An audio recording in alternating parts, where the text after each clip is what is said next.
सभापती महोदय, मंत्री महोदय,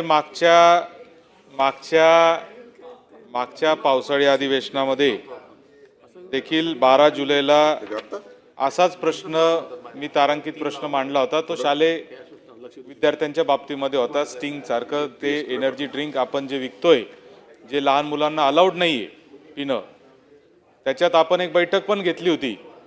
जानेवारी महिन्यामध्ये आपण एक बैठक घेतली 25 जानेवारीला।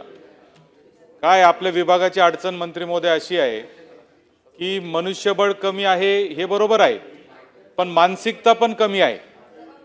आपल्या विभागाची मानसिकता पण कमी आहे। म्हणून आपण पाहतो की पनीर आज सर्रास सगळ्या हॉटेलमध्ये जे आहे ते डुप्लिकेट पनीर सभापती महोदय विकलं जातंय।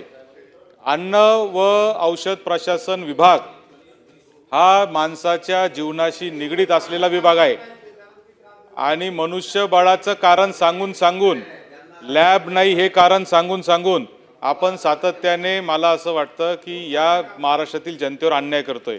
सभापती महोदय, माझा प्रश्न मंत्री महोदयांना असा आहे की हे टोल फ्री नंबर हे ते सगळं आपण करणार, परंतु आपल्या अधिकाऱ्यांवर आपण वचक आणण्यासाठी त्यांना काही कारवाईचे टार्गेट देणार का?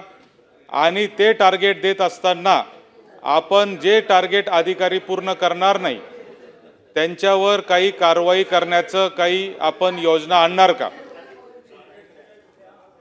सन्मान्य सभापती महोदय, पकडायचे सदस्य महोदयांनी जे काही सांगितलं, मीटिंग घेतली होती।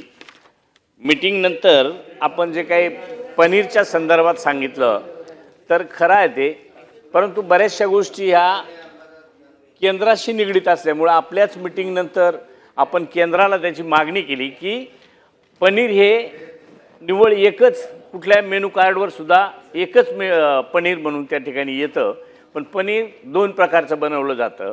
तर ते मेनू कार्डवर देखील 2 प्रकार यावेत अशी केंद्रानं तात्काळ आपल्याला एक 15-20 दिवसातच त्या पद्धतीने परवानगी दिली। आपणही खाली तसं आदेशित केलंय का आता मेनू कार्डवरच 2 पनीर दिसतील, एक चीज आणलं आणि दुधापासून बनलेलं पनीर। अशा पद्धतीच्या सुधारणा या निश्चित त्या ठिकाणी होतात। थोडा अधिकाऱ्यांच्या बाबतीत आपण सांगता तर निश्चित गांभीर्याने त्या ठिकाणी दखल घेतली जाईल, काही धोरणांमध्ये सुद्धा बदल केला जाईल अशा पद्धतीची खात्री देतो।